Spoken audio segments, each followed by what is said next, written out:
Yo, what up, Fight World? It's your boy Ego, and I'm back with some more boxing. What's poppin', yo? SLC, subscribe, like, and comment, absolutely. Shout out to my man Isaiah. My man, 100 grand. Let's get it. Let me finish setting this up. Y'all need to come in and smash the like button. I know YouTube going to hate. They see me getting all these views this month. They want to hate so bad. It's okay. I'm still making money. Oh, well. As long as YouTube get my money right, we good. And they got my money right.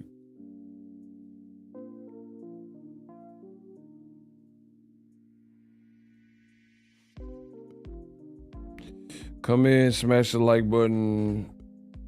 Oh, hold on. That's looking dangerous. Hold on.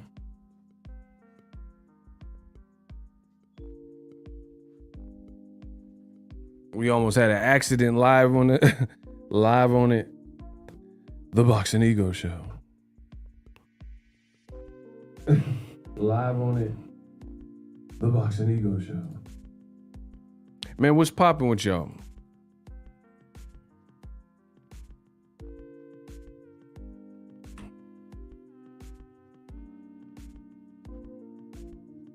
Hold on, let me see who's in here. Okay, so Double Zeros, he was the first person in the building. Gang. Shout out to Raider Way. Gang. Adrian, my guy. What's up, King? Ego, you sounding like the police.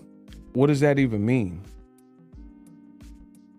Hey, is Gary still in here? Block him. Hey, hold on. Get him out of here. Block, hey, shooters. That's an order. Block Gary Gleed. He trying to say I'm 12 because Crawford was signed to Kinahan. Nah, it don't work like, nah, see, now y'all gonna get this work even more. I'm glad yeah.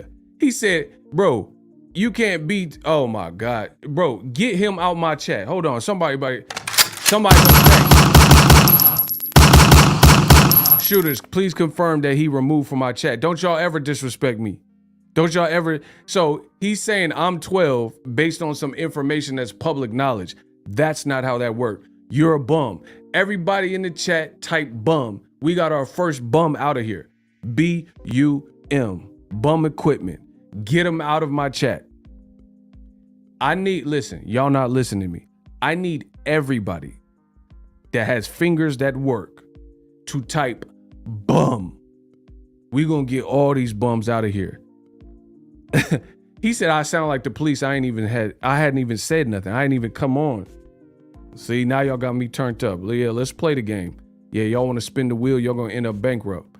Let's play it. Wheel of Fortune. I'm with that. Don't you ever insult me.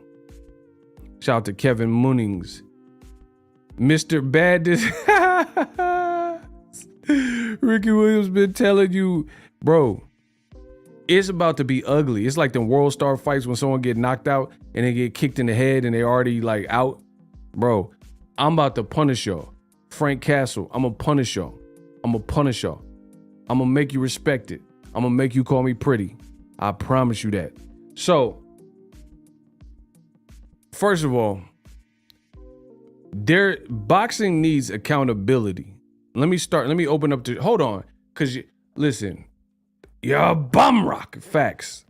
So, hey, yo, nothing's over. Just give me something to drink. Bro, you're a bum. Shout out to Isaiah Felix. Oh my gosh, let's get it. It's over, Rock. You're a bum rock. Hey, yo, nothing's over. Just give me something to drink. Shout out to my youngin, bro. Isaiah Felix is funny as hell, bro. Bro, we beating out these dudes. When it comes to the boxing news and points, they looking like Rocky Balboa. It's over, Rock. Y'all bum rock. Hey, y'all, nothing's over. Just give me some. Bro, y'all some bums. You hear me? Bummy Balboa. That's what y'all are. I'ma body y'all in this. Listen, y'all think because I ain't been doing streams every day that I ain't still got it. Now I gotta flex on y'all. Shout out to Drew Titan LLC. Gang, let's get it. He says, you know what type of time I'm on. Cook on this situation, ego. So let me get at any bums that try to oppress me. So peep this. You're not gonna blame me for the decisions that Terence Crawford make. Hold on, y'all. You see, y'all messing up my whole vibe. Y'all messing up my whole vibe because I'm ready to cook. But let me do the roll call first. Boxing Ego roll call. City, state, zip. Let me know where y'all from, and then I'm on your ass. Bro, I'm not even gonna say pause. I'm on your ass. Let's get it. Y'all want to play with me? Let's get it. Let's open the floodgates. Let's open the conversations. I'm make it do what it do, baby. Shout out to Fort Lauderdale, Florida. Yeah. That's it. We got one person from Florida. Y'all better wake the I know you two want to play. They don't want to send notifications. It's okay. It's okay. Bro, whoever's listening, y'all gonna get to work. Whoever's listening, I promise you. Shout out to Ricky from 312 Chicago, Illinois. Listen, I promise we're making the illest noise. Eagles Army, Digital Ma. Y'all know what it is, bro. Baltimore, you already know. Let's get it. Bro, we hood to hood like the DVD, I promise you. Cumberland, New Jersey, 856. Hercules, California. Be more where they see more. Be more careful. Come on, let's go. Bro, I can't wait. I can't wait to destroy you. I wake up for this. I wake up. These young boys can't beat me.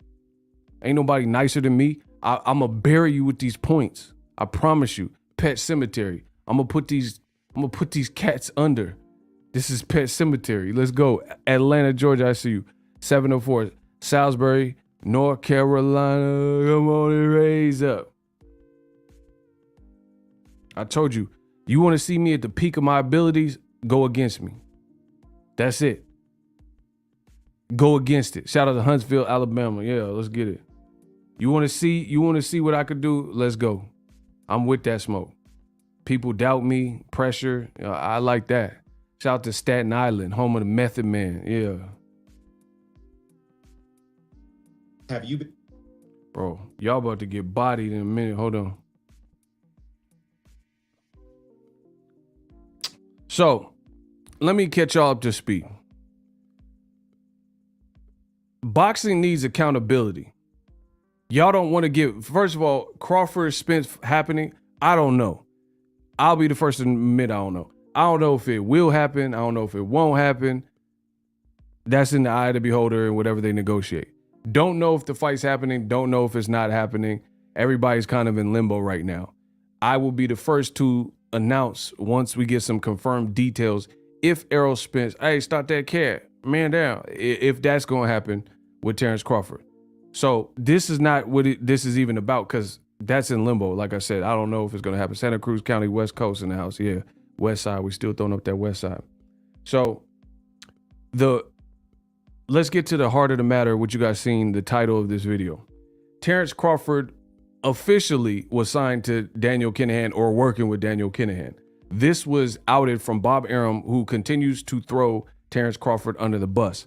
Now, y'all not going to come up here and disrespect me and say I'm 12 and snitching. You can't be a snitch if something is public information. You dumb son of a bitch. That doesn't even make sense. That doesn't make sense. So what we have here is a failure to communicate. Do y'all know what snitching is? Snitching is if, like, I don't know, your homie cheat or something and you tell his girl, you go back behind your homie like, oh, you know he's cheating on that, you know, hop in some business that ain't, it's all public knowledge, bro. Now, first of all, let me start by proving it.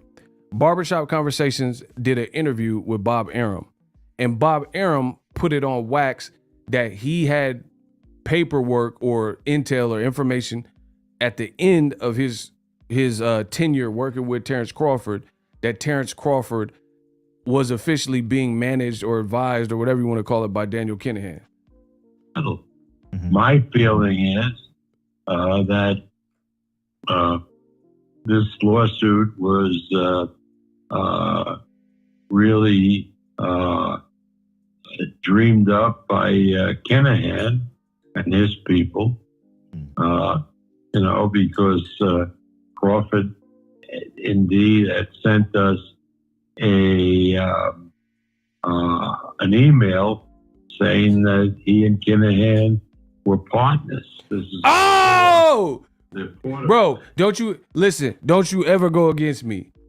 He said Crawford sent an email that him and Kinahan working together.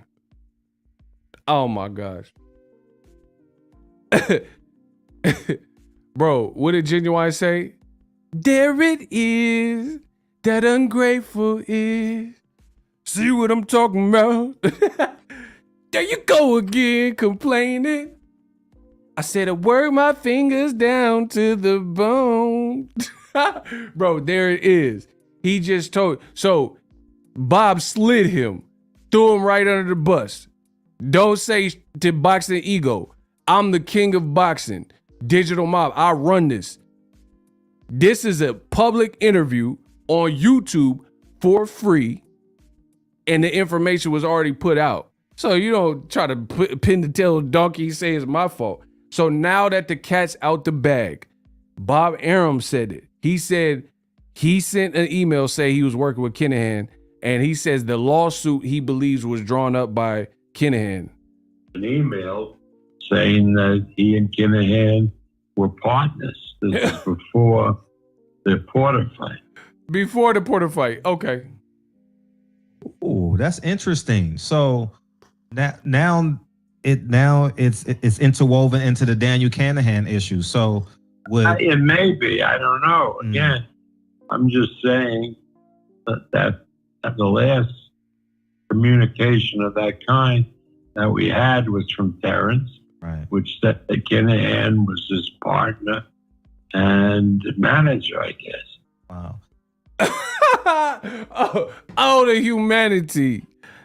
Listen, I know y'all mad at me. Oh, the humanity. That's Bob Arum talking about a guy he worked with for a decade, 11 years or whatever, Terence Crawford, and threw him right under the bus and said, yo, our last correspondence with him, he said that Daniel Kinahan's his guy. So listen, I have so many questions, so many questions. And it all boils back to everything I've always said about Terence Crawford. Terence Crawford is an amazing fighter, Lots of skill, heart, all that good stuff. The only thing I've ever questioned with Terence Crawford is some of his judgment calls, right? Some of the business decisions that Terence Crawford has made and or people around him have allowed him to make, or, not nudged him on the shoulder and say, yo, you sure about this one? Is this the right choice? And then now it's like the Berlin Wall is finna fall, bro. Because now we're getting to see. See, look, someone said his business acumen is doo-doo. It's doo-doo, baby. Y'all, listen, y'all got to get the likes up. Y'all, that's a must. Bro, I told you. Listen to me. I bless the mic. I'm like Nas, all I need is one mic. Bro, a lot of people are feeling sorry for Crawford, but for me, not so much, because although I want to see fighters prevail and get, things that they want and dreams that they want, you have to also play your role in getting that done. When it's all said and done, if somebody's on their deathbed, what you gonna look around and you got a couple more breaths of life? You gonna just look around and, oh, but Tony didn't allow me to pursue my vision. Bro, I don't believe in that. I don't believe that's healthy either. Like, you on your deathbed and you blaming Tony and them. You blaming Rodney and them for things that you could have changed or controlled. Listen, unless you in like a penitentiary where like you really don't have no freedom. That's like the only kind of situation where you really have no freedom. And I'm not talking about other countries, because that's a whole different issue. I'm talking about right here in America. You know what I'm saying? Most situations you can get out of, you know what I mean? And, Terence Crawford, he brilliant fighter, but he's made questionable decisions and choices that have led him to this moment. It's that simple. Let's not overcomplicate this. Kevin Slims, the money keep coming in. Salute EGOT in the chat. Congrats on your road to 300,000 subs. Oh yeah, we right there. I'm on 300 ass. I told you, I ain't playing no games. Keep putting in that extra work. Facts. Listen, road to 300. I like that. I like the sound of that. Everybody in here needs to smash the like button and subscribe. We on the road to 300K. Let's get it.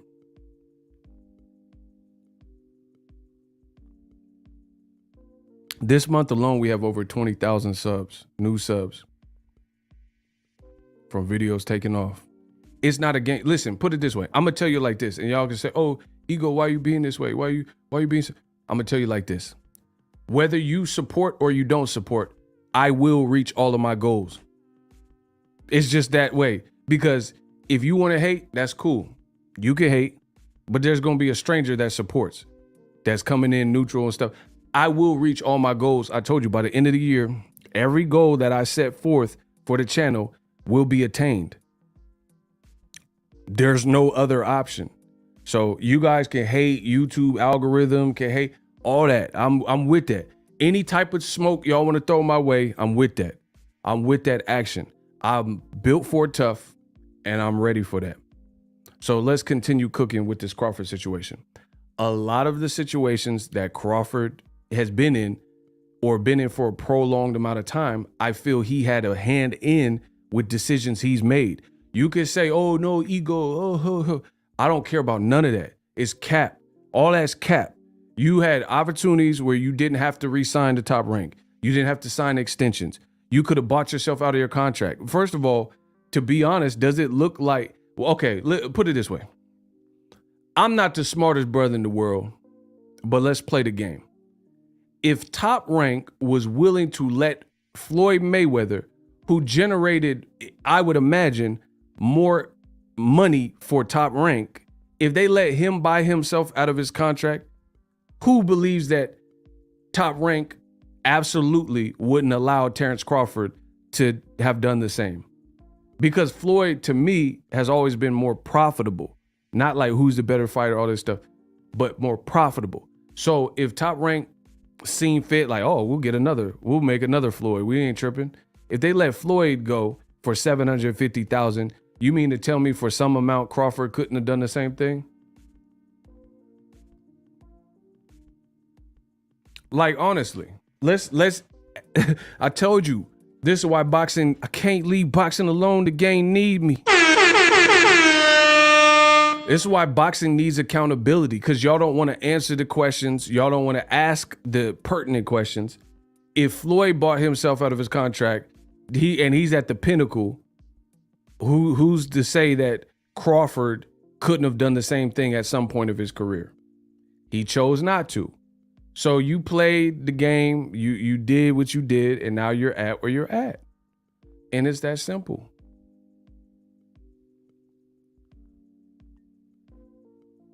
Now back to the Kinahan thing. You have a black fighter, dark-skinned black fighter from Omaha, Nebraska. For years, people said, sign the PBC, sign the PBC. Now I get it. People can't tell you who to sign with. I get that. And Crawford made that abundantly clear. I get that.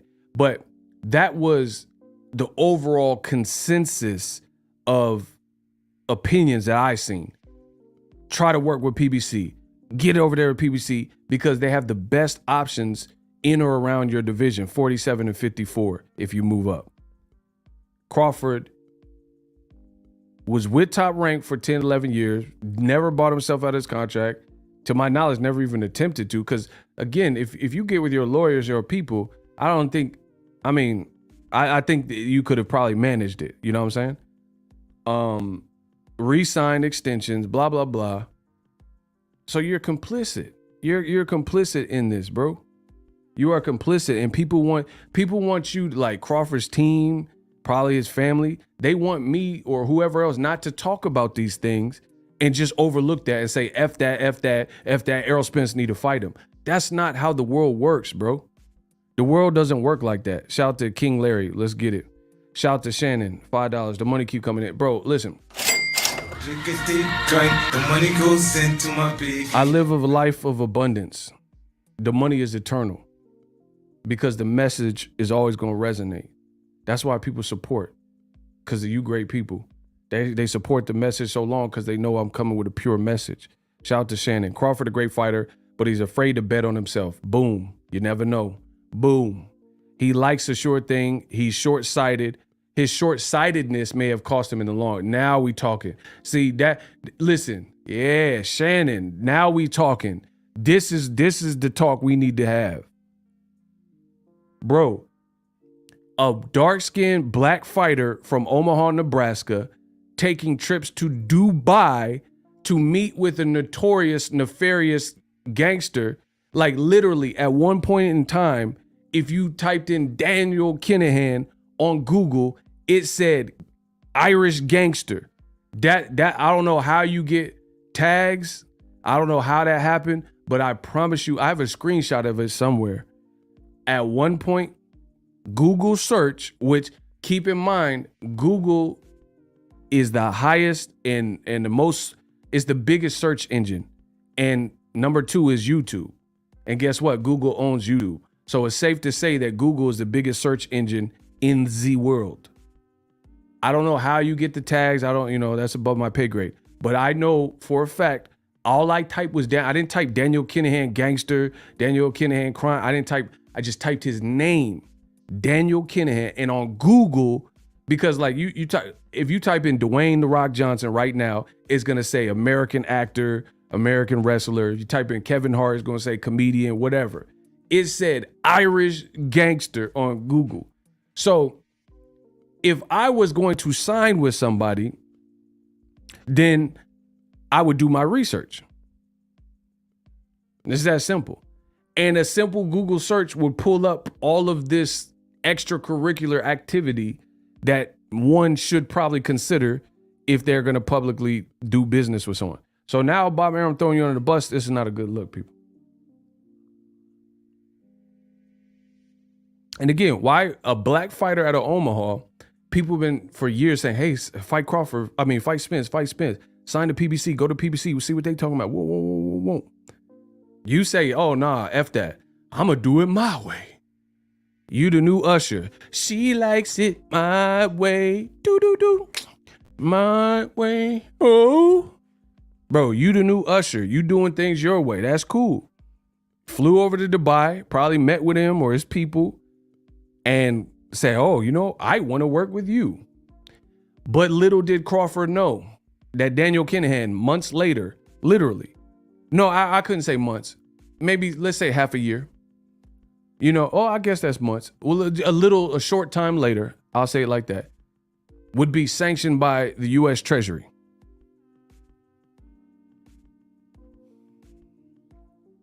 So just based on that, even though you didn't know that he was going to get sanctioned, nobody knew that, except for the people that were putting together the case. You see what I'm saying? So I get that. Nobody knows, but you knew enough about the character that was floating around to determine if this is the best move for me. And you bypassed that or seen all of the details and said, hey, I want to go from Bob Arum to Daniel Kinahan. Now, let me throw the Irish gangster stuff out. Let me throw that out the way. Kamal, I'm going to get to you in a second. The money is forever. Let's go. I told you, this is eternal money. The money goes into my piggy. I said ego him, the Elohim. Bro, listen. Ego him, the Elohim of this boxing talk. I am a pharaoh when it comes to this boxing. See, now let me read Kamal Oz. Let me get to this. He sent $20. Let me get to it straight away. Errol Spence Jr., he said, AKA Lord of the Rings and Thanos, collected the Dragon Balls. Facts. He is clearly the A side. Facts. Took the more challenging, meaningful legacy role. Facts. Kamal just cooked you. Bro, all he needs is a couple sentences, a paragraph. He's going to off you. He can't claim A side when your career is fights with 311 and Smashing Pumpkins. Word. Listen, can we get the claps up?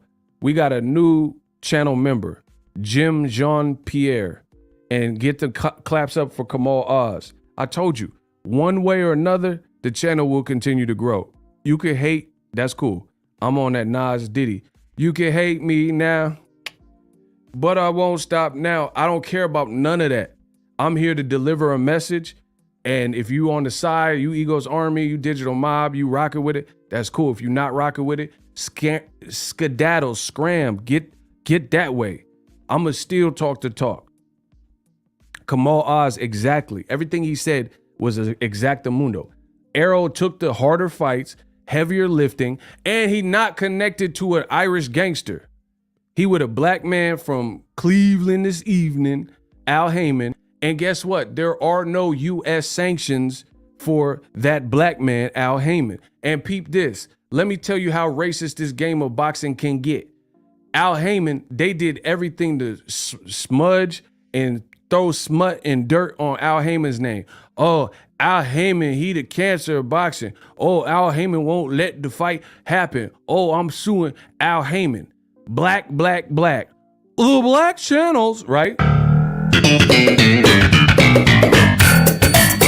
Why would Heyman not make the fight? Right? The black channels.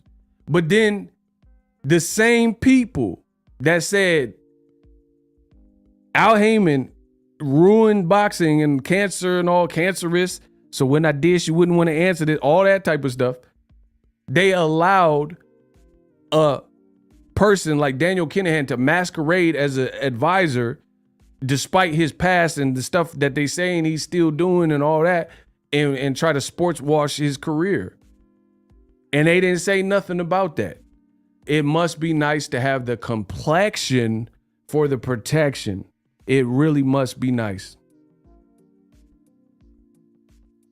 So that's just a little bit of irony that Al Heyman got slaughtered and called all these names, and he was bad for boxing, but somebody who they saying like orchestrated hits at weigh-ins and all types of drugs and cartel, all whatever they got going on over there. That's not bad for boxing, to be advising people and founding companies, and then the feds is looking for you. Bro, y'all full of that's it. Y'all full of Bro, how come MTK Global, which was founded, and then they distanced themselves and say, hey, we not working with Kinahan no more, but why is their website gone? How come you can't wear the MTK Global hats and emblems and all that no more? PBC, you're not going to get arrested or investigated if you got a PBC cap or Floyd Mayweather, TMT. You can wear a TMT. Why is the TMT website and PBC website still in business? It's not defunct. Man, I'm asking the right questions. Y'all asking the wrong questions. Y'all full of And again, let's put all the Irish, the gangster, because I don't know what he did. That's the feds is on him. They gonna look into that. That's his business. Whatever they said he did, right? But peep this. It don't matter if you signed to have him advise you if he wasn't doing the gangster stuff. If you are about to become a free agent from Top Rank, why would you? He just said, Bob Aaron said before, hold on. Y'all gonna soak my intelligence and get bodied. That's how it's gotta be. Was from Terence, Right. which that So now it's interwoven into the Daniel Kinahan issue. So it may be. I don't know. Again, I'm just saying that the last communication of that kind that we had was from Terence, right, which said that Kinahan was his partner and manager, I guess. wow. So Hold on. Y'all don't hear me though. My feeling is that this lawsuit was really But y'all don't hear me though. dreamed up by Kinahan and his people, because Crawford indeed had sent us an email saying that he and Kinahan were partners. This is before the Porter fight. Oh, whoa, yo, hold up. Not me, not Marshall. I'll show you Marshall. Hold on. He said before the Porter fight. So let's put all the gangsterisms to the side, right? So let's pretend that Kinahan's a good dude. He's not involved with whatever they're searching and looking for him for. And he in Dubai where there's no extradition. Let's just set all that to aside because innocent until proven guilty, right? Cool. Even still, explain, even if he wasn't like involved in a crime syndicate, why before the Porter fight would you get on a flight to Dubai and you say you want to fight Errol Spence and actually sign, which Bob Arum is throwing you under the bus. Why would you actually sign a deal when you're about to, Porter was your last fight with Top Rank. Why would you get connected? I understand you didn't know the US sanctions were coming. That I'm clear of that. Okay, cool. You didn't know the rumors were true, whatever. But even if he wasn't doing stuff, my question to you is this. Why would you, one fight away from free agency, get involved in another advisor that has nothing to do with PBC or the people that have the people that you're saying you want to fight? Thurmans, Charlos, and Arrows. So it's a double whammy, bro. Listen, y'all don't hear me. This is not a game for me. This a double whammy. Listen, I said y'all don't, that's a bar. Y'all don't hear me. This ain't no game for me. This a double whammy. Why would you, one, get connected with someone who's a purported gangster? But even if he wasn't a gangster, even if none of that stuff was true, why would you sign to somebody before free agency when, like, how, no matter who, okay, first of all, let's be real. Why is Daniel Kinahan in Dubai? A place where there's no extradition.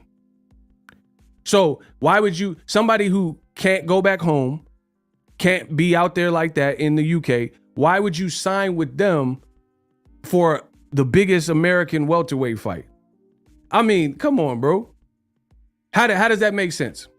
Like if okay, I don't know if you know this, I'm the best in the business.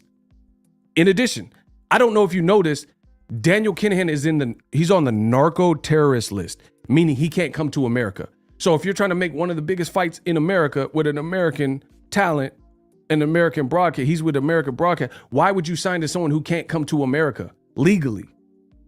Like ain't no criminal or somebody who got warrants or something you can't fly. What, are you gonna get a passport and a fake mustache? Bro, so again, Crawford needs to be held accountable for Crawford's business acumen, the decisions he's making. If you want to make the biggest American fight, why would you try to make it with somebody with the background? 2, why would you get connected when you're about to be a free agent? And then 3, somebody who can't come to America, bro. They got a, hey, Isaiah Felix, he crushing y'all. They got a $5 million bounty on his head.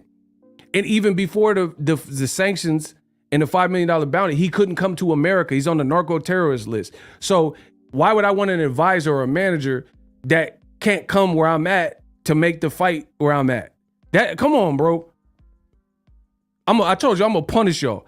I'm Frank Castle to punish. I'm gonna punish y'all. You know this doesn't make sense. Like, okay, let's say I'm Drake.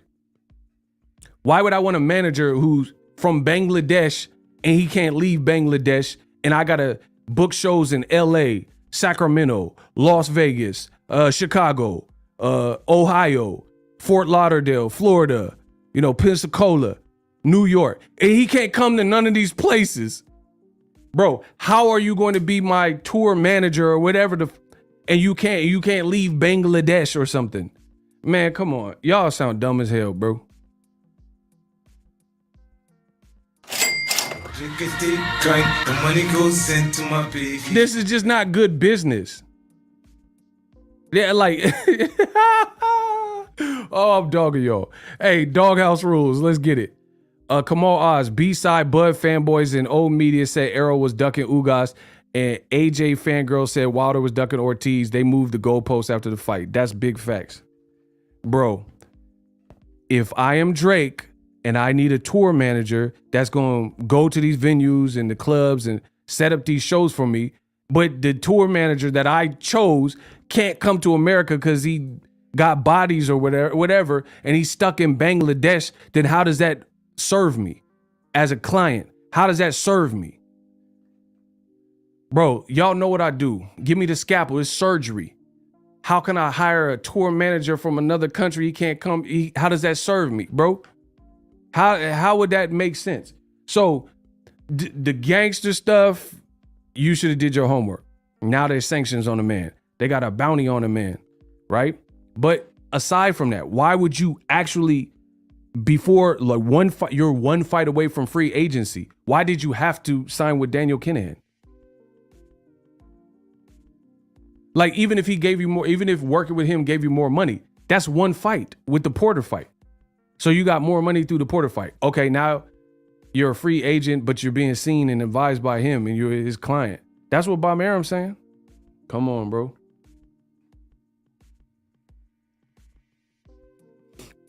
Bro, like, listen. They say I'm the king of analogies. I got y'all. Kamal said I just gave you a great analogy. I got another one for you. Let's say, remember back in the day when the cell phones, they had the cell phones on a, let's say when you had a cell phone, right? Peep this. I got you. You know how like cell phones, you get the new iPhone, and back in the day, like now I think it's a little bit different because you can buy the phone or have the installments added to your bill every month. Back in the day, they didn't really have that. It was like kind of buy the phone outright. So they were real heavy on the contracts, right? So they would like sign a 3-year contract with us and you'll pay for your AT&T phone over the course of 3 years. And there's an early termination fee, an ETF, early termination fee, right? If I had a 3 to 5 year contract on a phone and I'm paying off this iPhone, right? Let's say it's 5 years. And then I'm a couple months, let's say 3 months from the 5 year. So in 3 payments, 3 more installments, I'll own the phone and then I could do whatever I want because I'm no longer under contract. I could sell the phone because it's mine, right? Let's say I want to switch and leave AT&T and go to T-Mobile, we'll say, right? If I'm 3 payments, 3 installments away from owning the phone, 3 installments away from completing my contract, why would I then, at that, with 90 days to go, it's a 5-year contract that I was under, and I only have 90 days to go.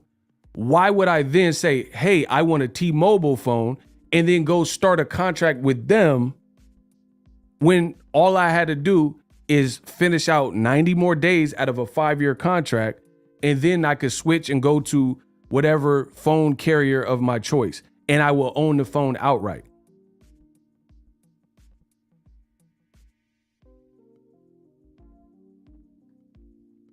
Make that make sense. Because that's basically what Crawford did. You had one more fight that you owed to Top Rank. One more fight. And then you're free to, literally free to do whatever you want. You could have went to Daniel Kinahan. You could have went to Why would you get involved with somebody else when you only had one fight and then you were a free agent? And then had he did it how I'm saying it, and actually just done the Porter fight with Crawford, finish out your contract, then sue Bob Arum if that was your plan, and then explore free agency totally, right? That makes sense to me. And then by that time, if you would have did it like that, instead of getting involved before the Porter fight, you may have known about the sanctioning, because I don't know the exact month, but they came out with the U.S. Treasury, did the meeting or whatever and said there's sanctions on him. You dig? So that would have bought you a little bit of time. You complete your Top Rank journey, and then you will enter free agency, and you just sit on that. And then you can decide what your next move is. And by that time, like I said, maybe Daniel Kinahan got sanctioned. So he's like, hey, I'm not going to mess with that. So again, this is all about leverage. Terence Crawford is not really putting himself in a leverage position by making these rabbit ass moves. And if you guys can see the logic or the bargaining power he gains from these moves, then please let me know in the comment section so I can fillet you, so I can flame you, because you know that don't make sense.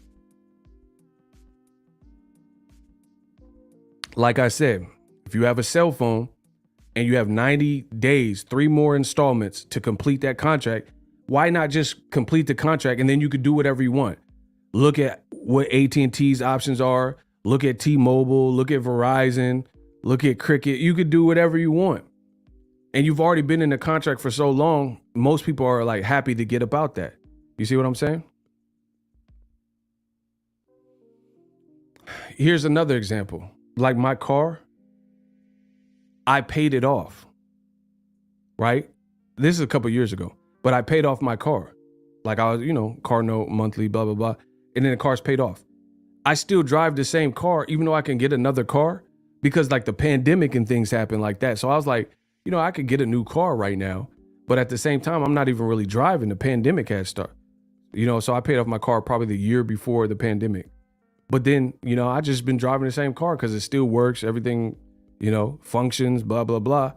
And people have a reduction in the amount that they drive anyway. You dig what I'm saying? So what I'm saying is this, like, if you got a couple more car notes and then you own the car, why would you go trade it in right then and there?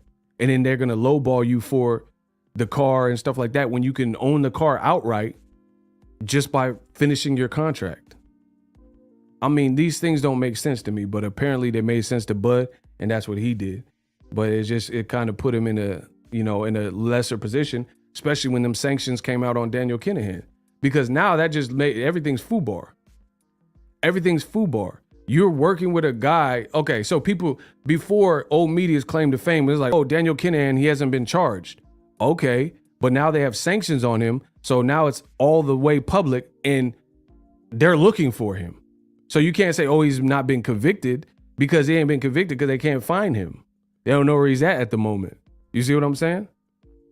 Shout out to Harlem. And again, y'all want to get away from it. Oh, Errol, shut up and make the fight, Errol. No, make the business make sense.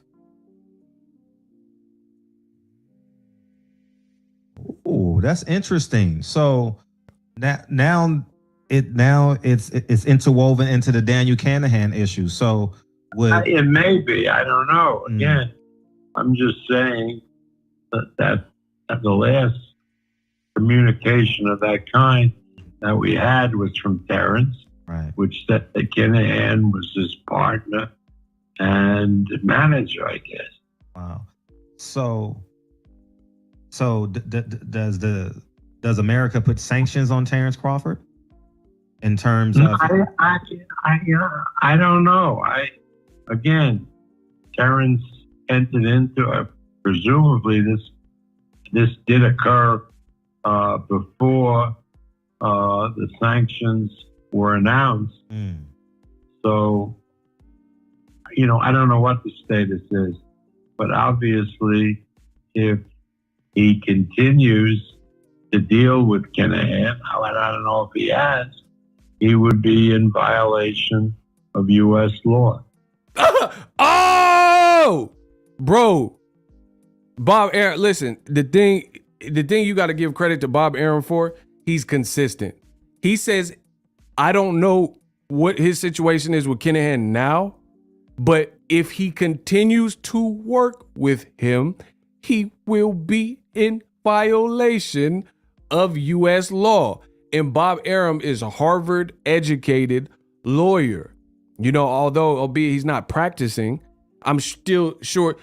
Okay, even if you were once a lawyer and you've stayed around business for the last 50, 60, 90 years, whatever, then you're still pretty versed, because Top Rank has a lawyer. Top Rank was raided by the feds, so they got a lawyer. So you know how procedures go. Don King right now is being sued, I guess, by Daniel Dubois, right? So you keep lawyers with you at that level of the business. So even if he's not a practicing lawyer, he has lawyers and he has a business, and I'm sure and he has a working relationship with ESPN. So I'm sure he's still pretty versed on how situations go as the head of Top Rank. You know what I'm saying?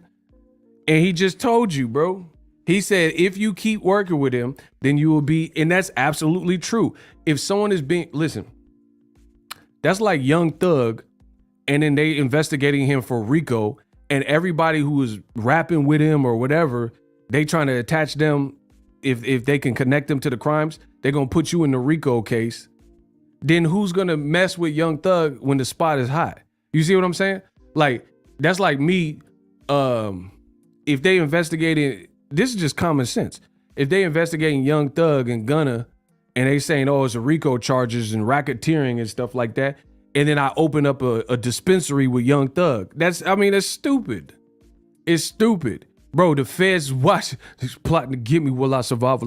Come on, let's picture the possibility. Why would I open a business with Young Thug or Gunna right now when the spot's hot and they're looking for anything and money laundering and wire fraud and all? Bro, nah. You gonna lay low. If you got any common sense to your name, when somebody's being like subpoenaed and looked at under a fine-tooth comb and microscope, you gonna want to stay away from that.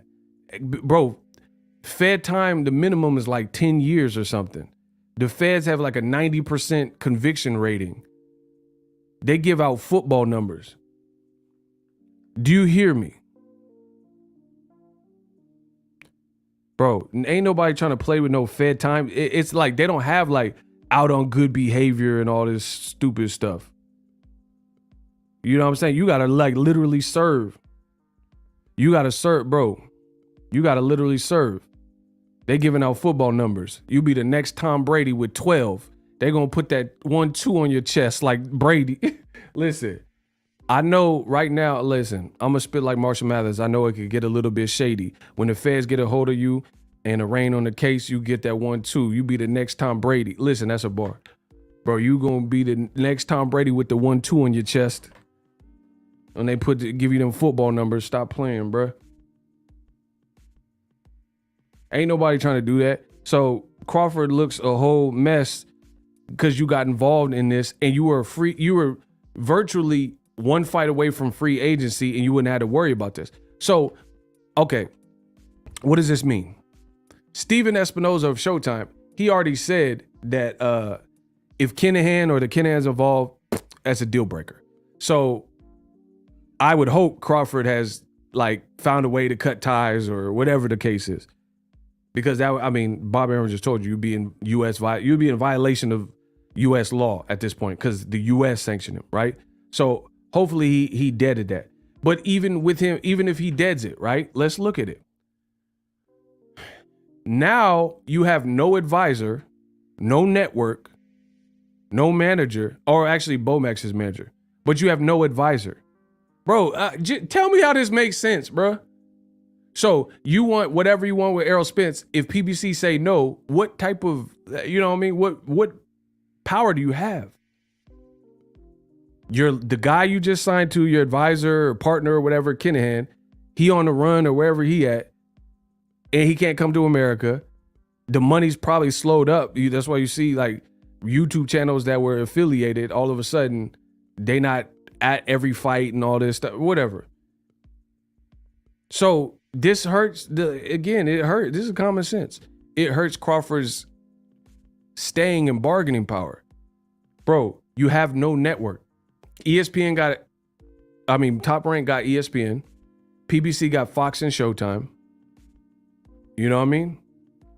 Even Jake Paul, for God's sakes, got his own promo company. Has anyone seen Terence Bud Crawford Promotions and they put on a fight? Like big fight. I'm talking about like Jake Paul is about to fight at Madison Square Garden. He fought in his hometown, Ohio or whatever. Has anyone seen that from Crawford? A fight where it's like headlining a venue, 12,000 people or better. Honestly, I'm enlighten me, please.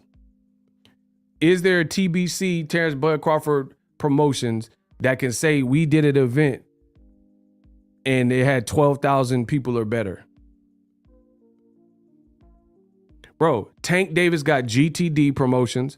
Deontay the Bronze Bomber Wilder got several businesses. His girl got businesses. He got Bronze Bomber Productions or whatever, Bronze Bomber Promotions.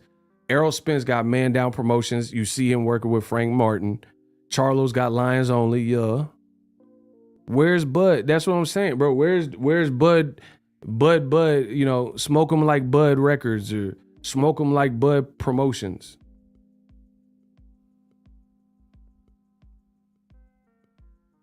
Is that a thing? That's what I'm saying.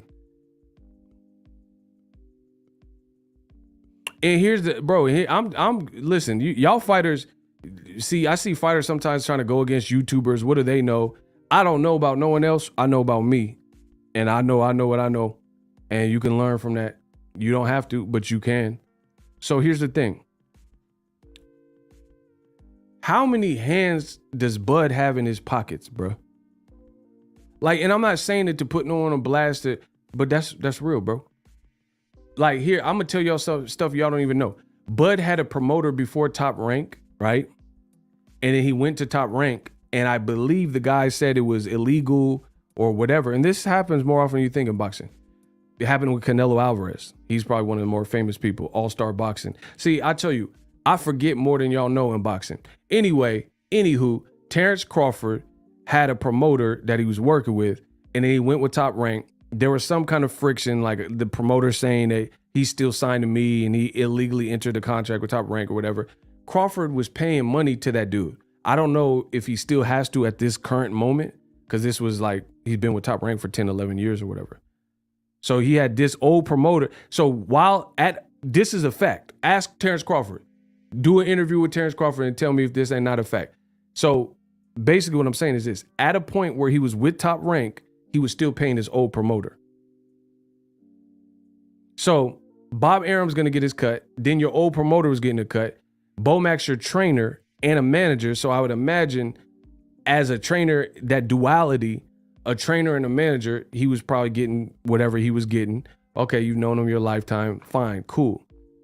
So that's already like 3-4 people, you know, he got his own gym. So you got to pay to keep the lights on and equipment, blah, blah, blah, blah. Upkeep, house cleaning, blah, blah, blah. Bro, there's a lot of different stuff like attached to you.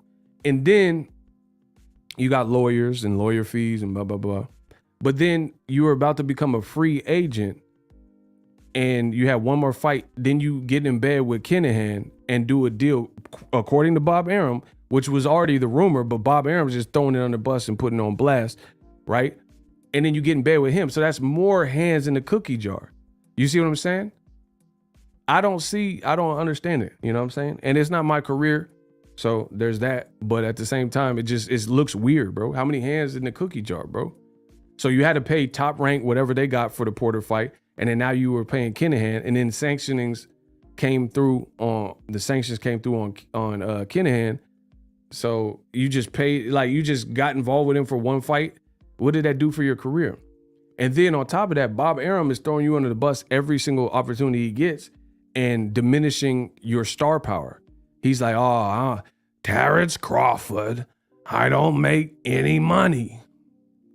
Me and my wife, we had to eat top ramen because we lost money on Bud's fights. Bob said he had to eat noodles. He had to eat oodles of noodles and top ramen cup of noodle because Bud getting him in the poorhouse. I could have built a very nice house in Beverly Hills, Malibu, with the money I lost on Terrence, bro. Bob cutthroat. You got to give it to the older man. He cutthroat. He said, I could have bought a house with your losings. Bro. And then now this is where you enter the Errol Spence negotiations.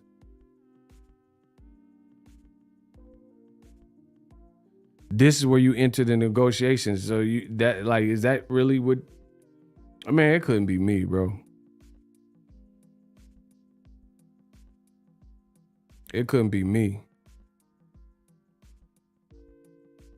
Yeah, now you got Rolly saying it.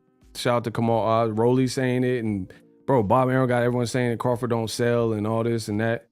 Derek James and Garcia. See, that's what I'm saying.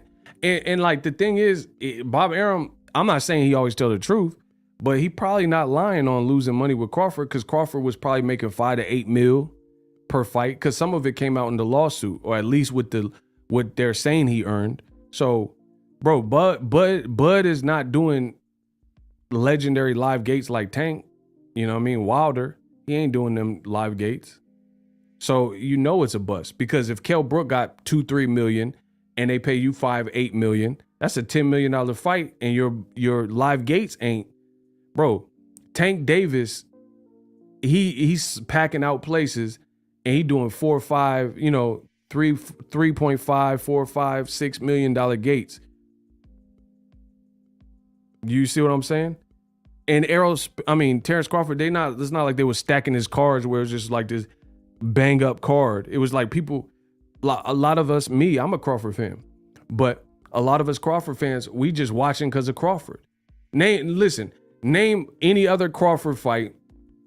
Name 3 Crawford fights that you watch because of the undercard.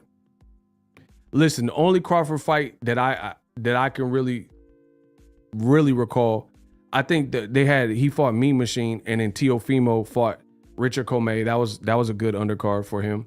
You know, Mick Connellan was on the card, so that's one.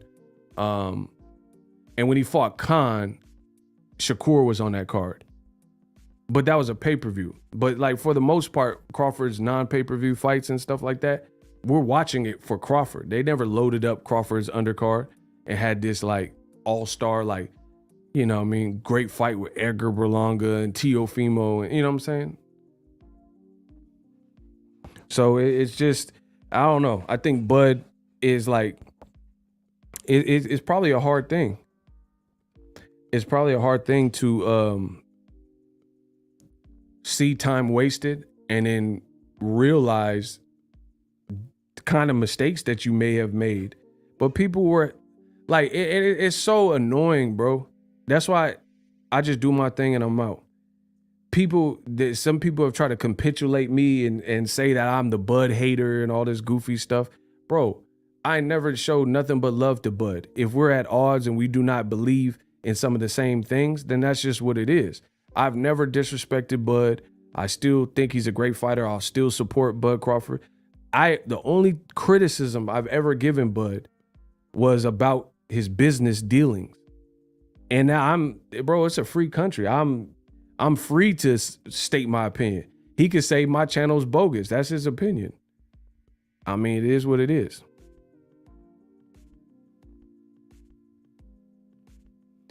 Just listening, maybe he got in bed with Daniel Kinahan overseas to generate money for a fight in Dubai. I mean, that sounds stupid though. I mean, what, like he got involved with a nefarious gangster to generate money for a fight in Dubai. Okay, like what is that, bro? You reaching? I see why your last name is Fears. You fear that I'm telling the truth. That's a good last name for you. You definitely fearful. You know I'm cooking too much, so you just saying whatever, bro. That sounds stupid. He got in bed with a gangster and did business with him to generate money for a Dubai fight. Okay, bro. Let's cut it. Oh my gosh, bro. Y'all give me a headache. Y'all better stop. Y'all got some Tylenol? You gonna give me some Tylenol, 500 milligram? Y'all, listen, y'all gonna give me some Tylenol? Cause y'all give me a headache. Y'all making my hair hurt with this foolishness. Don't insult my intelligence. Don't do that. Don't do that. I'm too smart for this. Bro, I'm too smart for YouTube. Yeah, I need to leave something. Y'all need to leave me alone. Cause y'all just saying stupid stuff. Even if he was whatever BS you just said about he was trying to generate money for Dubai, how did that work out for him? Oh yeah, that's right. It didn't, because the U.S. Treasury and the Feds is looking for the man, so it still didn't happen. So, AKA, what I've been saying remains true. You made a bad decision. You make bad calls. Don't tell me about some stuff. Oh, that's like me saying, oh, I wanted to start a restaurant when I was 20. Okay, well, where's the restaurant? Oh, I never started it. Don't tell me about no coulda, shoulda, woulda. I don't care about none of that. How come Tank Davis and Errol Spence, two black fighters from America, their career right now is not a bunch of coulda, shoulda, woulda? It's not like, oh, if Errol would have started a man down production, oh, if he coulda, shoulda, would. I'm not coulda, shoulda, woulda their careers because of the branding that they've done over the years has paid off. In America, all we care about is the end result, period. Don't tell me about nothing if it's the end result. You making hypothetical, oh, he wanted money for Dubai and he was going to have a yard sale and then he would have, bro, none of that worked out. How did it work out for him? It didn't. Because you cannot work with Kinahan per Bob Arum. And it's not even it's per the U.S. Treasury for real. Bob Arum, no matter if you like him or agree with him or don't, what he's saying is true. If there's sanctions on somebody, you are potentially going to connect yourself in a negative light by openly having a business with someone that the feds is looking for. So who's going to want that? And then they get a judge to subpoena and wiretap you. They get a judge to subpoena and look through your bank records. Bro, ain't nobody want that type of heat. So, you know what I'm saying? The IRS start looking through your bank records and stuff because you working with them. That's how this stuff works. So I wouldn't even want that type of heat, bro. I don't think anybody want that type of the mafia didn't want that type of heat.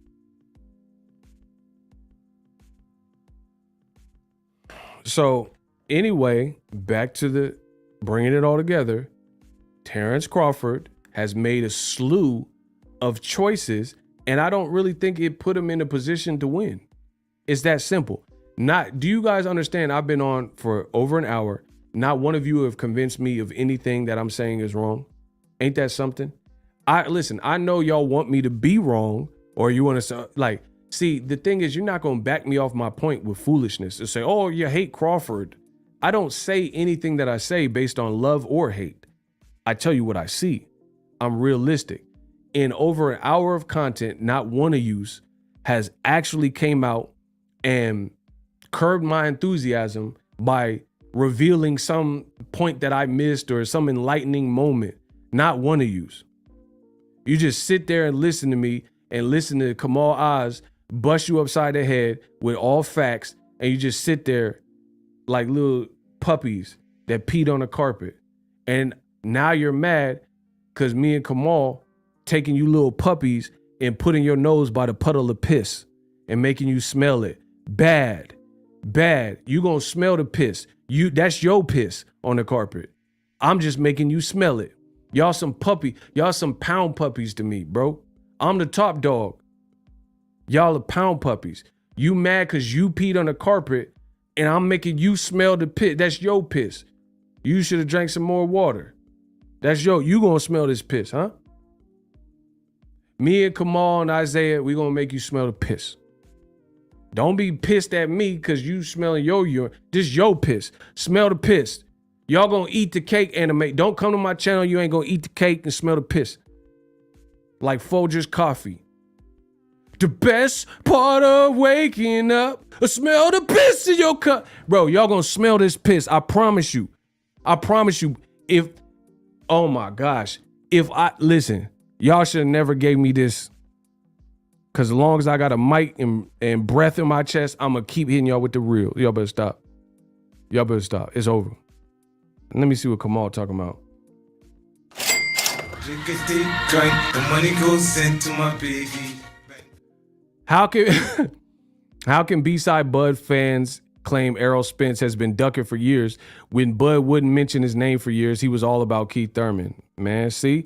And that's why I gotta ride so hard, because y'all put out these false fake narratives and said this, that, and Errol's ducking and Heyman cancer. Okay, so guess what? Crawford is now a free agent. What's taking so long? Not saying the fight won't happen. I don't know if it do or don't happen. But it seems like there's obstacles that they've had in negotiations. So there's no Bob Arum to blame. He's not working with you. I would hope you're not working with Daniel Kinahan since they got U.S. sanctions. And like Bob Arum said, you'll be in violation of U.S. law. So what's the obstacles? And bro, you're supposed to make moves where you take steps forward. Terence Crawford, a lot of his business has kept him on neutral or caused him to take steps back.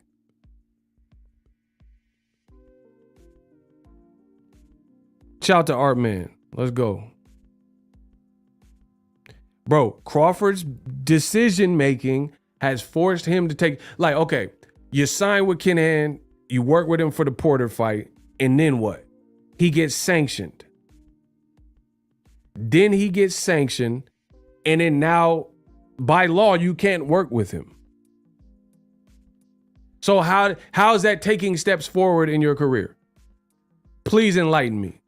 How is that benefit? Like, so what did that do? Like, bro, what did that do? That's like me getting with J-Lo for a month or two, and then I smash a couple times, and then she break up with me before the Grammys, before cashing me out, and then she go marry Ben Affleck. What good did that do me, bro? Dating J-Lo for 2 months. I wasn't with her long enough to really reap the benefits.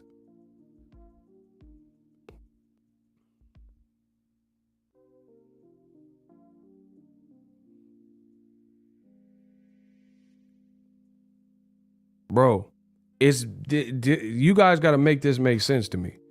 And again, how does it see? And that's what I'm saying. I really feel like some of Crawford's belief system, or whatever you want to call it, has hurt his brand. Like, how do you enter the Errol Spence negotiations with positive leverage, with all things considered? He has no network. His advisor just got like jammed up where you can't work with him. Bob Arum's throwing you under. So the guy you work with for 10, 11 years, Bob Arum throwing you all the way under the bus every single interview. Every time I hear an interview and Bob Arum says anything about Terence Crawford, he's thrown under the bus. And see, this is the funny thing. You got a dark-skinned dude, black guy from Omaha, Nebraska, and he seemed comfortable working with some of these white males, Bob Arums and Daniel Kinahan. And when the going gets tough, Bob Arum, he's saying what he's saying to protect his brand, all the while throwing Crawford all the way under the bus. So you were quick to entrust Arum and Kinahan, the complexion for the protection, with your career. And I'm asking, where's the payout? But then you have a black advisor, and I'm not saying black people have to sign to black people. That's stupid, Joey Spencer's not black, but he's working with Louis de Cuba and Al Heyman. That's dope. That's good. I'm saying get in where you fit in. If there's a Caucasian promoter and he's gonna move your career in the right place or whatever, then do what makes you happy or whatever and furthers your career. But what I'm saying is, to me, the whole issue, Terence Crawford and PBC seem like the easiest puzzle piece to fit. You know what I'm saying? Maybe there's instances where so-and-so is better for your career, so-and-so. But it was very evident from an early space that this black advisor and what he had going on had more work for you where you were at, in or around your division, which was PBC. If you're not A-side to Khan, you're not A-side to Errol. Well, that's a good point. So what Kamal is talking about, the money keep coming in. The money goes into my piggy. Kamal Oz, what he's talking about, rumor has it Amir Khan made more money than than Terence Crawford when they fought on pay-per-view. And that's a great point. That's a great point. How you let Khan, bro, he don't even have no chin to be making more money than you.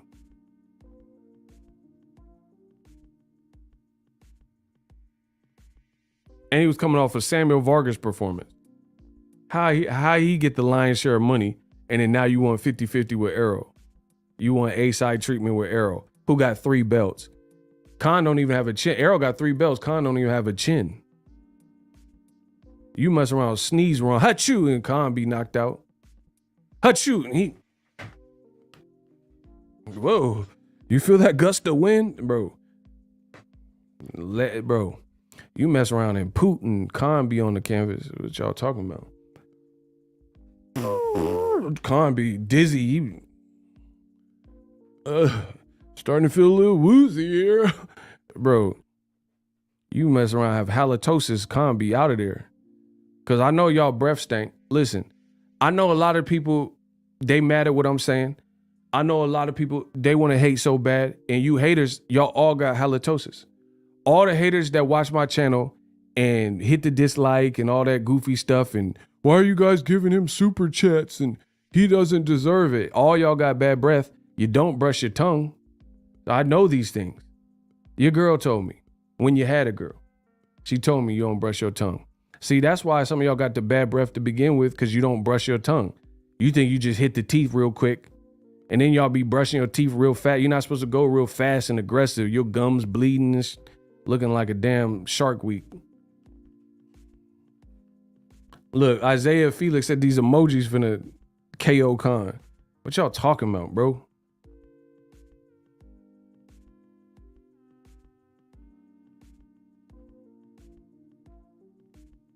They definitely don't. If they don't brush their tongue, they ain't flossing. Dental hygiene is not up their alley. And listen, they be mad because my skin clear. Listen, I don't got like pop marks in my face looking like Edward James almost. They mad, bro. They mad. I got the clear skin and they face looking like a road map.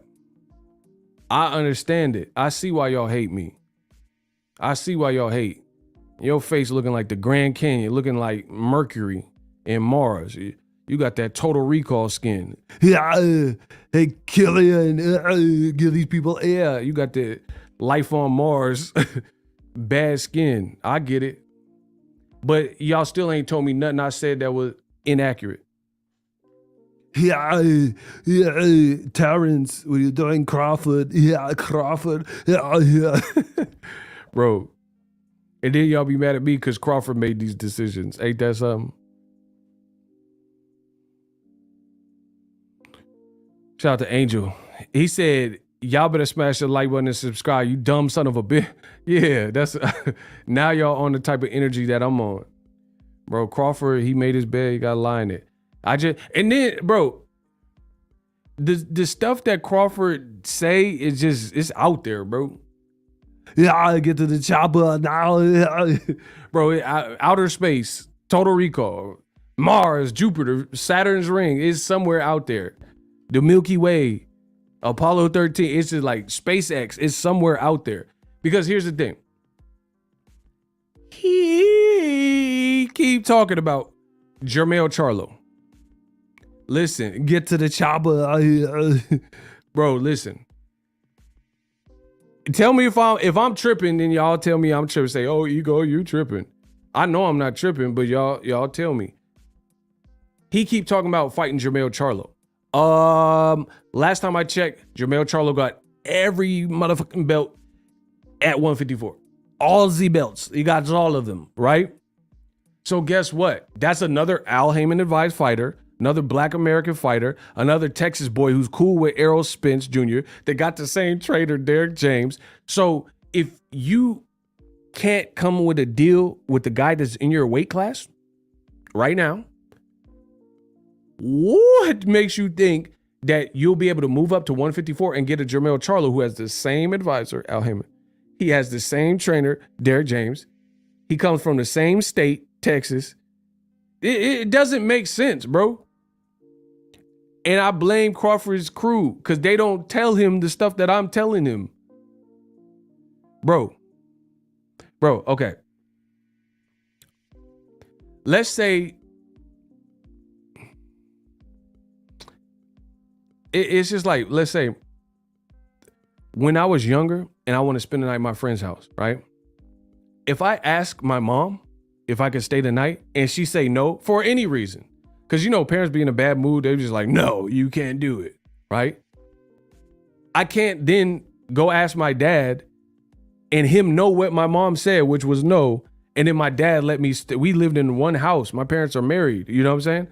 I can't then go ask my dad, can I spend the night when I was already I would get my ass beat if I try to override my mom's no with my dad's yes. That wouldn't work because then it could create friction with them because I try to like veto or override what she said. You see what I'm saying? So it didn't work like that. If one parent said no in my household, then it was just no all the way across the board. Hey, mom, can I spend the night at Justin's house? No. Then it just flat out no. No is no is no. I can't just like, hey, Dad, can I spend the night just in house? Bro, if he knows my mom said no, he rocking with that. He gonna be like, hell no. That's just how it is. I don't know about y'all family, but that's how my family was. So again, correlating this to Spence, Crawford, Charlo. If you can't get Spence, how are you gonna get Charlo with all the same people involved? Heyman, PBC, Derek James, Texas, friends. Charlo and Spence are friends. They both been fighting on Showtime. They both have fought on Fox. Bro, it doesn't make sense. How are you gonna get that with the? It's the same people, bro. You ever seen them videos and they're like, "Oh, you're rude. I want to speak to your manager," and that person is the manager, and they say, "Oh, hold on, let me get him." Hey, what's up? I'm the manager. How can I help you? That's Terence Crawford right now. If you don't get this fight done with Errol Spence Jr., I'm not saying it won't happen, but if you don't, then what makes you think you go? I want to speak to your manager. Hold on. Hey, I'm the manager. Nice to meet you. What can I help you with this evening? Bro, it's the same people. You know what I'm saying? Like, and then here's the other thing. I'm just saying this sounds boneheaded, bro. Because the fact of the matter is Errol got 3 belts and Charlo got 4. So they're both the A side over you. They both weren't working with Kinahan. They both have a network that has pledged money to their recent careers. They both have branded themselves. They both are coming off better, great wins. The Ugas Cyclops and in the Charlo Castano rematch. So it doesn't make sense, people. If you can't commandeer a fight with 147 A side, unified guy, then what makes you think you could fight at 154 and have any level of success? I'm not talking about the fight. I'm talking about business with the 154 A side, who has even one more belt than you. So 4 belt versus 0 belt and no fights at 54, or the Mr. 3 belt, bigger brand, bigger accolades, bigger attendances, bigger viewership, more successful pay-per-views, and he got 3 belts to your 1 belt that you got your very first fight. I mean, so, and you have your advisor partner, as Bob Arum is saying, just outed you and said you were working with Kinahan, and if you keep doing it, it's illegal. So you can't, who's even representing you? Bomac? Like, you know what I'm saying? So Bomac, he couldn't get you the Pacquiao fight. So I don't even understand the representation, bro. Who's in Bud's corner that's gonna make this happen? Like, it'd be one thing if Elon Musk was getting into sports and he had this major backing. Bud is probably 34 years old, and you're potentially in the lawsuit. I don't even know what's up. Bob Arum said there's no suit as far as he's concerned, so I don't know. I don't know if they refile or they don't refile. But again, this is not a winning formula. You're 34, 1 belt, got the first belt in your first fight. You haven't been branded the same way. Bob Arum slandering you. I can't even say slander, but throwing you under the bus, saying you ain't making and generating money for profit. Your advisor got jammed up, can't work with him. You have no network. I mean, Eddie Hearn did an interview when Crawford became a free agent and said, I'm not signing him because we ain't got nothing for him. So it's like, bro, if I could see this, I'm pretty sure PBC sees this. And they're probably going to try to work with him because they really want to get the fight done. But if it gets to a point where your demands are too extreme, then they'll probably just move on. You see what I'm saying?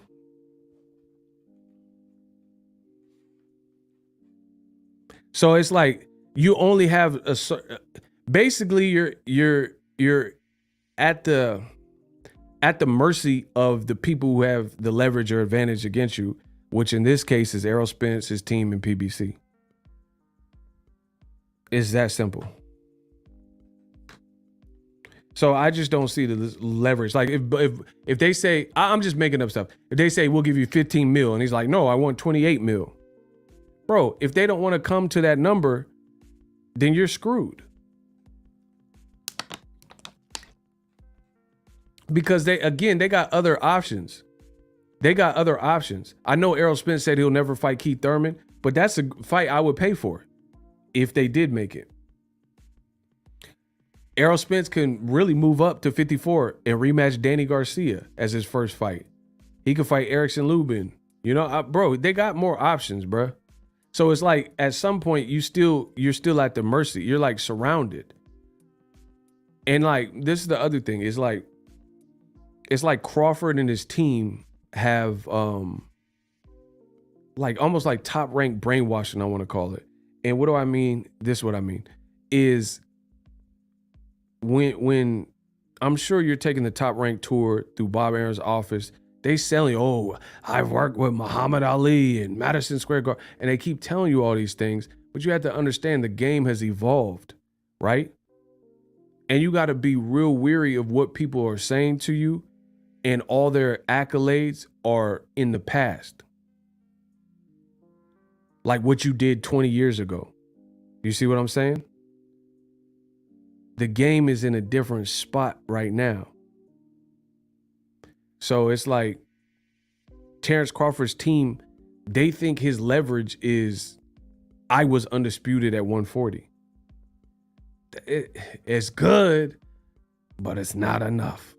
Bro, that alone, being undisputed in an unrelated category or weight class, that can't be enough to give you all the leverage. And like, okay, put it this way. Anthony Joshua ducked Wilder. He's never been undisputed. That is a fact. Alexander Usyk was undisputed at cruiserweight, the division under heavyweight. But when they fought the first time, Anthony Joshua, who had majority of the belts at heavyweight, he was the A side over Usyk. So despite Alexander Usyk's success at cruiserweight and knocking out Tony Bellew and the Ali Trophy and the World Boxer Super Series, that doesn't carry him to the point where he had first dibs or he had A-side leverage over Joshua. Does it? And if it did, why was the first fight Joshua versus Usyk instead of Usyk versus Joshua? Because what you do in a previous weight class does not make you the man in a new weight class.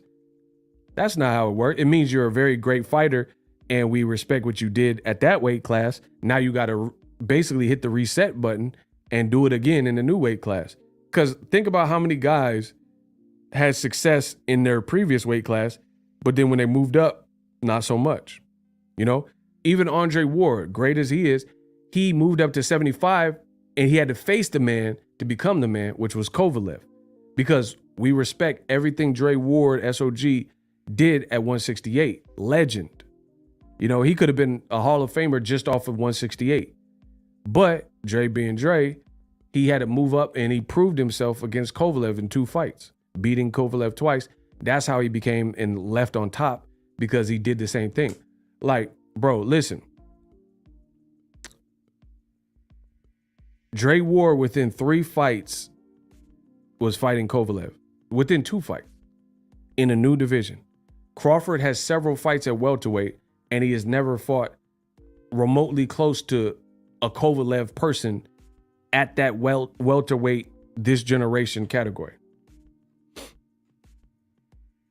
If I'm lying, then please tell me how I'm lying. Name one welterweight fight that Crawford had at the time he fought them. You felt they were what Kovalev was to 175 at the time Dre Ward fought him. I'll wait. Bro, I'm baiting y'all. I'm baiting y'all to take this argument so I could put you in the hot seat and punish you. You've been bad. Name somebody that Crawford fought. He has several welterweight fights, all knockout stoppages. I get that. But name someone who at that space of their career when Crawford fought them, they were who Crusher Kovalev was to 175. Bro, when Ward fought Crusher Kovalev, Kovalev was the consensus best. And then right behind that was Adonis Stevenson. And he beat him twice. And he beat him for multiple belts.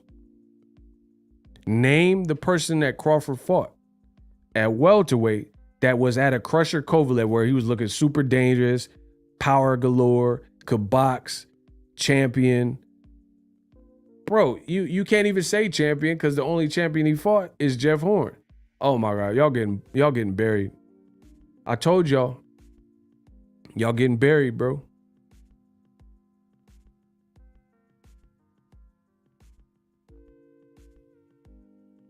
That's just the clear cold facts. You didn't know unifications. Errol Spence got 3. Or he got 2 unifications and a champion, excuse me. Bro, I can't say Mean Machine was a best welterweight. He wasn't. He didn't even beat Ray Robinson, and he was on a year layoff, and that was his fight before Crawford. I can't say Jose Benavidez at that space after getting shot in the leg and stuff. Bro, that's what Top Rank does sometimes. Jose Benavidez was a 140 pounder, got shot, and he took like 2 years off. Top Rank brought him back with super low level, mid to low level opposition. He had 2 fights, and he had that run in, focus on your fight before you don't make it to your fight with Crawford. And then they pulled the trigger and made Crawford versus Benavidez. Bro, name a significant win that Benavidez had at welterweight. You can't name it, bro, because it didn't happen. His best fights were 40 prior to this Danny Garcia's and Crawford's. Bro, everything I said is facts. That's why y'all just sit there and listen and shut up, because there's nothing for you to say unless it's a lie. Don't open your mouth just to lie. That's a sad soul. You know what I'm saying is right, so that's why you got to shut up, because you know you don't have more knowledge on the subject than me. And then the people that do have equivalent knowledge or greater knowledge, they know what I'm saying is true. So there's that. So either you agree because you have the knowledge and you know everything I'm saying is true, or you disagree, but you don't really disagree. You just mad I'm saying it. Truth be told, Danny Garcia beat Benavidez, I would say, easier. I would say he beat him easier than Crawford, because the Crawford fight, I was at that fight. The Crawford fight was very intriguing till about round 5, 6. And then as soon as Benavidez started slowing down, it didn't look like the same fight. It was like a fight of halves, if you will. And then Crawford caught him. Beautiful stoppage, by the way. But he caught him in the 12th round. So, you could say Crawford got the stoppage versus Danny didn't. But at the same time, I think Danny beat him. It just looked like easy work. It just dominant. Like, you know what I'm saying? He didn't really struggle, or it wasn't even competitive, versus the Crawford fight was certainly competitive early.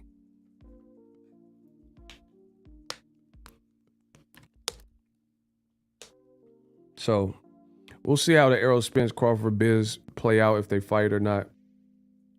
I stand by everything I said. I still don't see how Crawford, just what he's done with this brand. Like, you know what I'm saying? Like, and I think there's moments, if one was so inclined to look back into his career, there are moments where things could have went a different way, but it would have took Crawford to commandeer and, captain the ship and steer in that direction. And he didn't really do it. You know what I'm saying?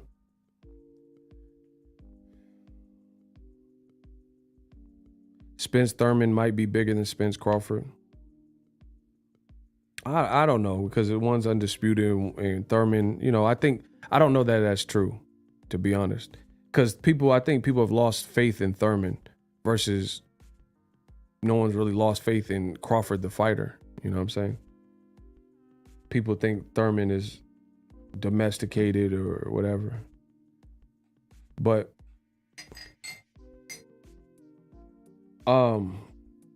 yeah, man.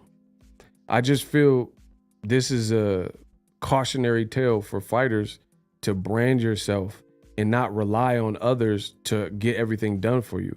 Like, people say whatever they want about Jake Paul, but the thing I can definitely respect about Jake Paul is he not waiting for people to get stuff jump started with his career. He's going to taunt Conor McGregor. Whether you like that or not, it seems to be working for him.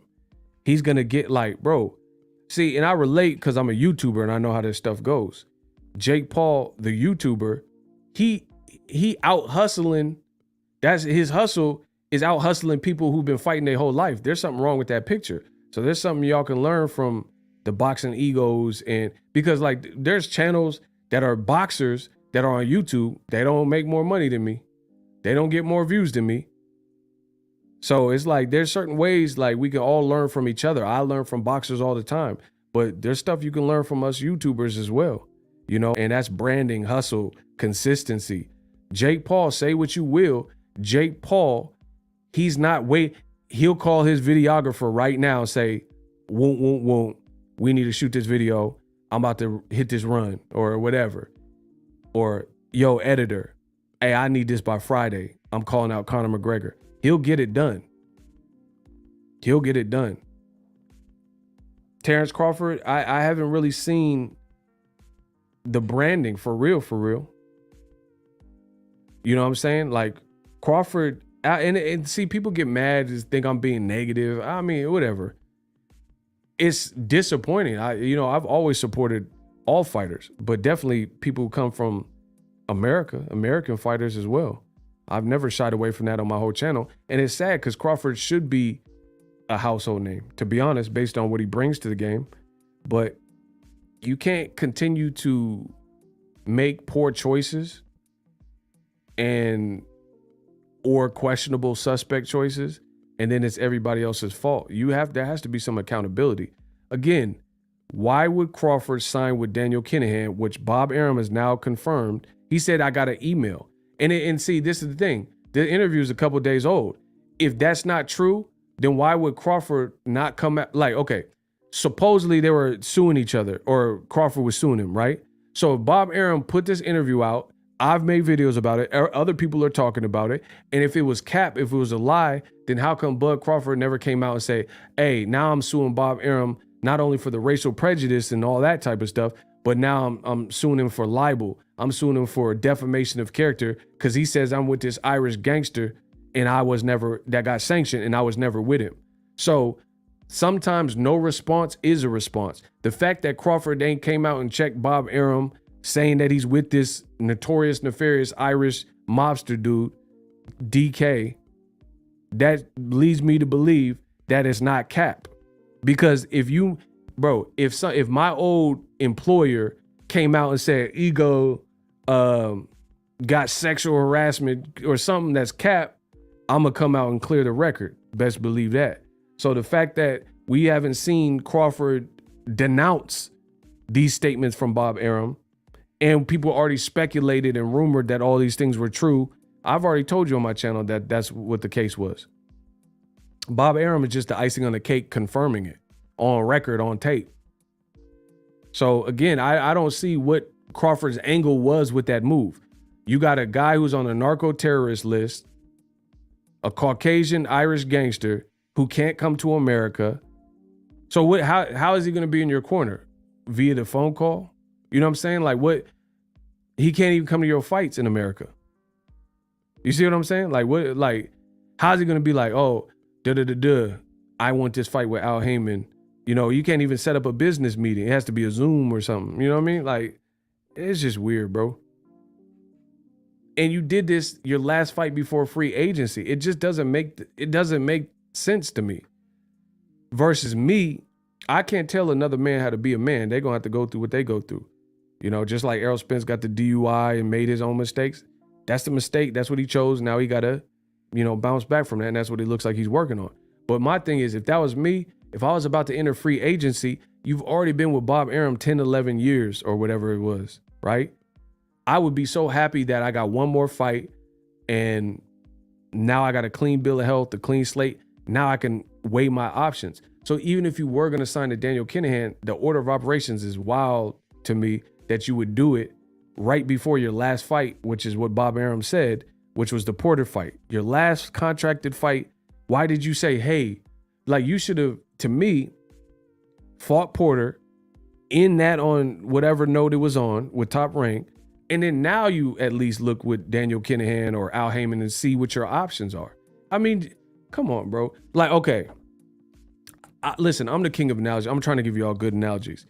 If you were a talented track star in high school and you really wanted to go to this this college, and they got the best track program, the best sports program, and you apply for them and you apply to some other, if you get some other schools that you don't really want to go to, you don't just accept that. Oh, I accept your offer. Especially if there's an offer that's more encouraging and more to what you want. You would like wait to get majority of your scholarship offers, review them all together, and then determine, I'm going to Stanford, I'm going to UC Davis, or whatever your situation is. So I don't see why Crawford would even get locked up, one, with somebody who has the reputation of that. But beyond that, when you're about to be a free agent after this one fight.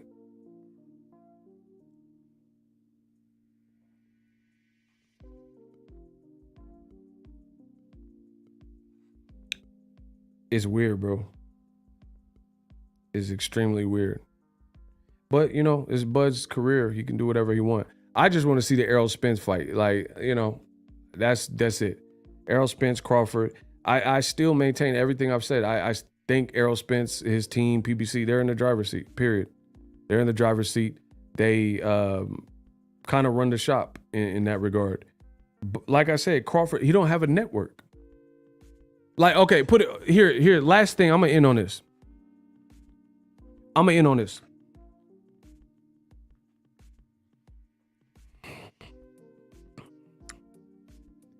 If Crawford and Errol Spence, let's say they don't fight, what are Crawford's options? That's why it just makes sense to fight Errol Spence. What literally, what are his options? Like, what is he gonna do if that fight don't work through? Bro, you know how people say all roads lead to ... That's the situation here. All roads for Crawford's career lead to PBC. Without PBC, what is Crawford going to do? That makes a lot of sense for his legacy and career and pocketbook. I'll wait.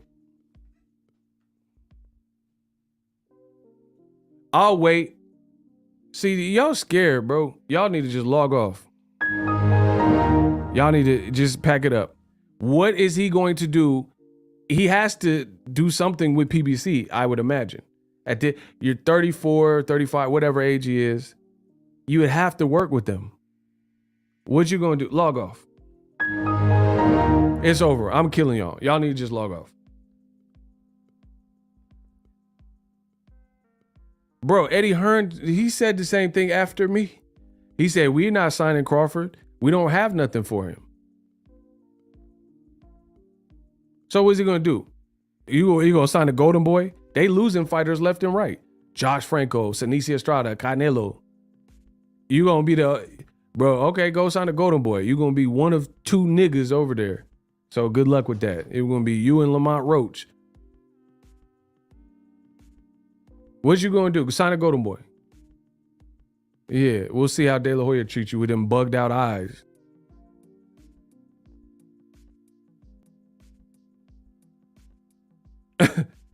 Like, I mean, just be real, bro. So from a bargaining position, I don't see where Crawford has the leverage, bro. I don't see how he's leverage. Like, there's all, like, what I'm saying is, like, in negotiation, sometimes you could do a poker face, act like you're not interested, and be like, oh, deep down inside, you know you're really interested, but you're gonna poker face it and act like you're not. I don't see him having that. That's what I'm trying to say. Like, he can't poker face this. PBC knows you're in the position you're in. PBC has some pretty smart people. I know some of them. They have some smart people that work for them. They know you're in the position. They know you don't have that many options. So if you're like, nah, I need a little bit more money. I need a little bit. If you keep doing that, if that's the case, it's going to get to a point where it's like, they know you need them more than they need you.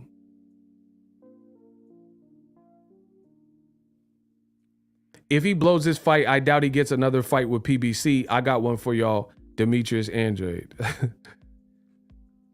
Bro, I'm telling you, like, what at 34, 35, what is your next move? What, you want to move up and fight Canelo at 190, wherever Canelo fights now? Like, it's just, I don't see it.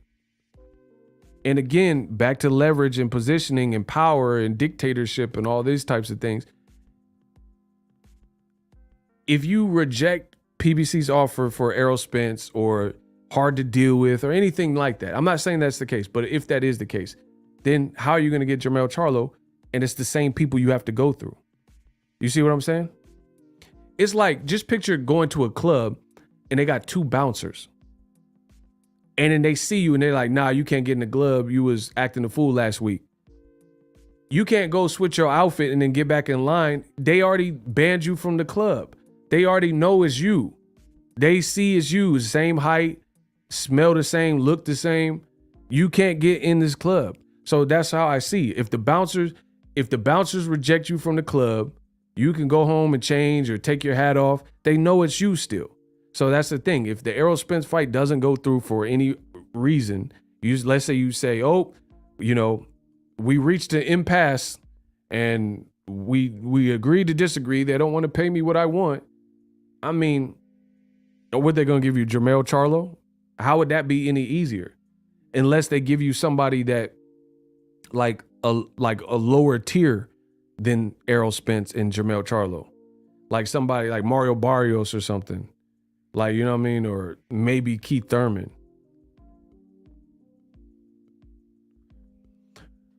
Bo Mack playing hardball at the negotiating table because Al not willing to grease his pockets for kickback like Bob Arum did. Ooh. Block front desk. Thank you for playing.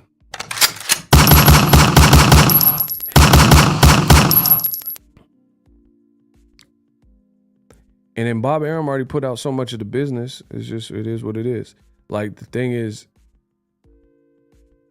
pretty much, it sounds like Top Rank was overpaying Crawford for the level of profitability they were receiving for his events. So that's another thing that hurts your star power, bargaining power. Daniel Mason, my guy. Drink a deep drink, the money goes into my piggy. Daniel Mason says Terence Crawford has a terrible team. It gotta be a bunch of yes men. Shout out to my dude Daniel Mason. Yeah, like, and that's the thing. Like, and then anybody like me or anybody saying anything different, they're gonna be looked at as ops. I'm not ops. I'm telling you what it is, whether you like it or not. You know what I'm saying? I'm not ops. I ain't never did nothing wrong to Crawford. Been in the same building as Crawford many a times. Got pictures with Crawford. Been in his gym. I ain't got no issue. But I'm not a yes man, and I'm just calling it how I see. That's the way it's got to be.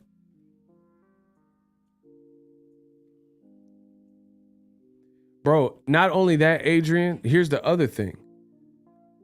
Peep the play.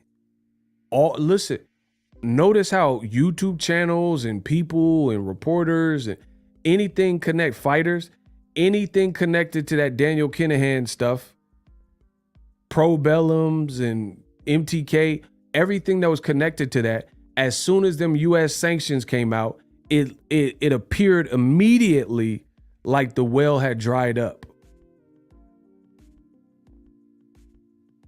You see what I'm saying? Like, you seen reporters, they're covering all the fights and covering fights in America. Now all of a sudden they don't cover no fights in America. Bro, I know it can't just be me seeing this.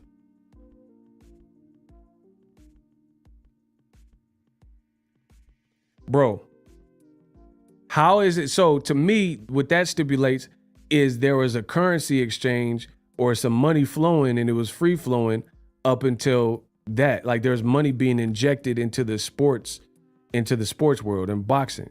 Because how do you have UK reporters who are connected with Kinahan and they were always in America doing interviews and content for their channel, and then as soon as he gets pinched or they start looking and jamming him up in US sanctions, now all of a sudden none of them are in America no more?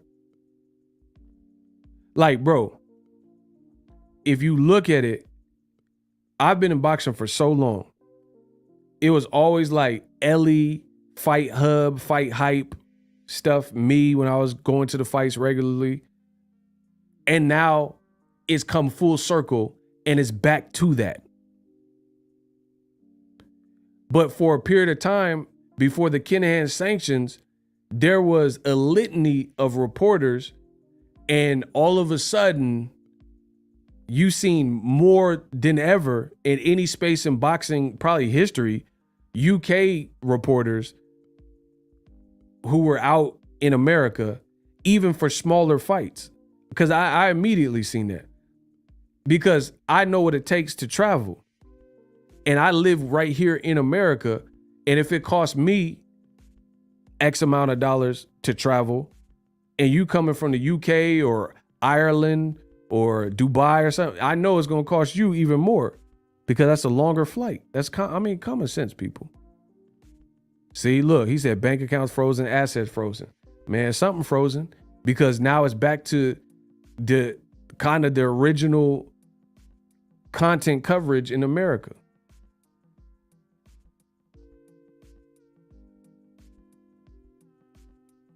You see what I'm saying? Bro, you had UK channels for small fights like, I don't know. I'm trying to think of a fight. Like Demetrius Andrade versus Artur Akov in New York. Like, okay, so you came from the UK for that fight? Man, stop. So obviously the well looks like it's dried up. That's just what it is. Because all of a sudden it seemed different. Bro, how you travel loosely and then as soon as the sanctions come out, now you're not traveling? That don't even make sense, bro. And here's the thing.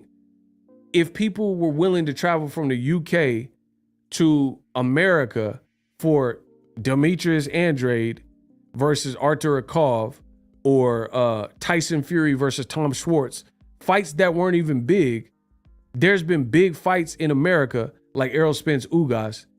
Certainly, if you could travel from the UK for Fury versus Tom Schwartz and Otto Wallin, a fighter connected to Kinahan, Tyson Fury. If you could travel for Tom Schwartz fight, why on earth would you not travel for Errol Spence Ugas, Gervonta Davis Rowley, or whoever? That doesn't even make sense, bro. Just from me owning a business, it don't make sense. From a business perspective, you're gonna do whatever to flourish your content or make sure your content flourish and flood the game with relevant content. So that don't even make sense that all of a sudden when Daniel Kinahan sanctions came out, people's reach all of a sudden dropped overnight. Something's up. Some of them on that no travel list, something.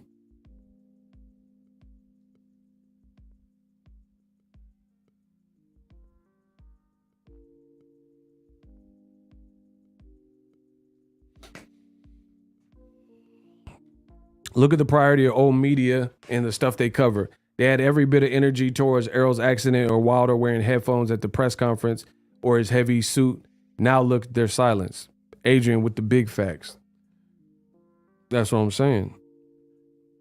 So anyway, it's apparent things have changed. So all that whole, like me, I don't care. I'm self-made, well paid. I never relied on a promoter or somebody else that had to take care of my channel to make sure my channel succeeded. That's why you see I'm still doing record numbers.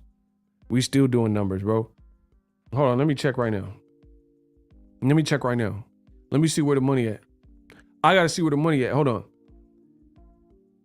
Right now, we got over 23,000 new subscribers this month. Let's get it. Appreciate y'all. We got over 11 million views. Stop playing with me, gang. Digital Mob. He said, do nobody get money till y'all find that man. Y'all dead on the street. Oh, Money Make. He doing paid in full. Yeah, man. It's just, come on. There's some certain things is common sense. Yeah, I like I said, I believe everything I said. Crawford, the way he's managed and branded his career, it hasn't really put him in the driver's seat, period. You know, hopefully the Errol Spence fight can still happen, but truth is the truth. I'm out. Hopefully you guys enjoy the channel. Subscribe, SLC, subscribe, like, and comment. You dig. Till